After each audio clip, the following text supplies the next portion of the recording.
کے ماننے والے ہیں، جس تہذیب سے آپ کا تعلق ہے، حلال و حرام کا جو تصور آپ کے یہاں پایا جاتا ہے، شادی بیاہ کا جو تصور آپ کے یہاں پایا جاتا ہے، وراثت کا جو قانون آپ کے یہاں پایا جاتا ہے، اس کے علاوہ اس زمین آسمان اور پوری انسانی آبادی کو جس پوائنٹ آف ویو سے آپ دیکھتے ہیں اس کی تعلیم مدرسوں ہی میں دی جاتی ہے.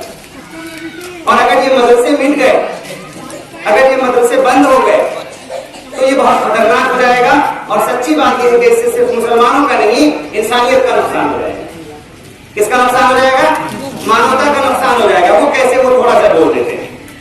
ہمارے یہاں جو تعلیم دی جاتی ہے اس میں یہ بتایا گیا ہے کہ سارے انسان، ہندو ہو یا مسلم، مشرک ہو یا عیسائی، مسیحی، چاہے جو لوگ ہوں، یہ سب کے سب اللہ کے بندے ہیں.